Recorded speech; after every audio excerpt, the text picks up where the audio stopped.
முற்றுப்புள்ளி வச்சுக்கிங்க. சரியா? ஒரு விஷயம் மட்டும் கிளியரா புரிஞ்சுக்கணும். அல்லாஹ் அவரை பத்திரப்படுத்திட்டேங்க. ஏன்னா ரசூலை வந்து டேமேஜ் பண்ண முடியாது. நான் சொன்னேன்ல, ரசூலை கொல்ல முடியாது, ரசூலை கேவலப்படுத்த முடியாது.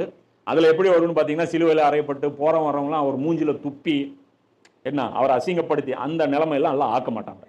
அவர் அல்லாஹ் வந்து பாதுகாத்துட்டான். வேதம் அருளப்பட்டவர்களில் யாரும் அவர் மரணம் அடைவதற்கு முன்னால் அவர் மீது நம்பிக்கை கொள்ளாமல் இருக்க மாட்டார்கள். மேலும் மறுமை நாளில் அவர்களுக்கு எதிராக அவர் சாட்சி சொல்பவராக இருப்பார். இப்ப இந்த இடத்துல அல்லாஹ் என்ன சொல்றான் பாரு, வேதம் அருளப்பட்டவர்கள்லாம் யாரு? இந்த யூதர்கள், கிறிஸ்தவர்கள். இவர்கள் அவர் மரணமாவதற்கு முன்னால், அவர்னா யாரு?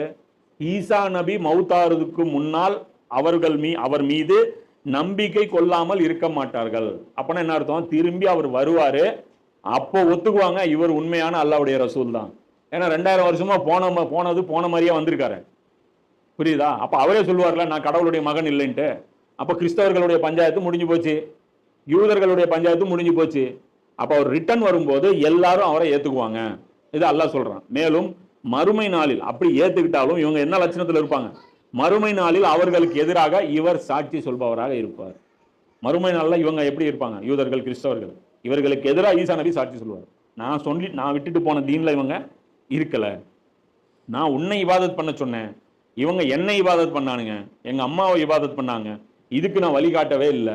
அந்த பவர்லாம் நடக்குது இல்ல, பவர் அந்த இது டுஸ்ன்ட்டு இதெல்லாம் என்ன பண்றாங்க? மக்களை வந்து ஏமாத்தி அவங்க வந்து ஈசா நபி சொல்லாத பாதையில வழி நடத்துறாங்க. இந்த ஸ்டேட்மெண்ட் அடுத்த சூறால வரும். இப்போ இது யூதர்கள், அதாவது சொன்னல, பக்ரா யூதர்கள், ஆலை இம்ரான் கிறிஸ்தவர்கள், மறுபடியும் அன்னிசா யூதர்கள், மாயிதா கிறிஸ்தவர்கள், மாத்தி இதுல யூதர்களை பத்தி வருது, அதுல கிறிஸ்தவர்களை பத்தி வரும். அடுத்த வருதுல டீட்டெயிலா வந்துடும். யூதர்கள் செய்த அக்கிரமத்தின் காரணமாகவும் அல்லாவின் வழியில் இருந்து அதிகமான மனிதர்களை அவர்கள் தடுத்து கொண்டிருப்பதாலும் முன்பு அவர்களுக்கு அனுமதிக்கப்பட்டிருந்த பல தூய்மையான நல்ல பொருள்களை அவர்கள் மீது நாம் தடை செய்து விட்டோம். அப்ப அல்லாஹ் என்ன சொல்றான்? இந்த யூதர்களுடைய மிகப்பெரிய குற்றச்சாட்டுகளை சில சொல்றான். என்ன சொல்றான்? யூதர்கள் செய்த அக்கிரமத்தின் காரணமாக என்னுடைய வசனங்களை ஒழுங்கா கடைபிடிச்சு வாழல, அல்லாவின் வழியில் இருந்த அதிகமான மனிதர்களை அவர்கள் தடுத்து கொண்டிருக்கிறார்கள். அல்லாஹ்வுடைய பாதையை நோக்கி, அதாவது நேர்வழிக்குன்னு யாராவது போக முயற்சி பண்ணா அதை வந்து இவங்க என்ன பண்ணும்? ஊக்கப்படுத்தணும். உள்டாவா அவங்க என்ன பண்றாங்க? வழிகேடுக்காக வேலை செய்யறாங்க. நேர்வழிக்கு மக்கள் போயிடக்கூடாதுங்கிறதுக்காக என்ன பண்றாங்க? இஸ்லாம்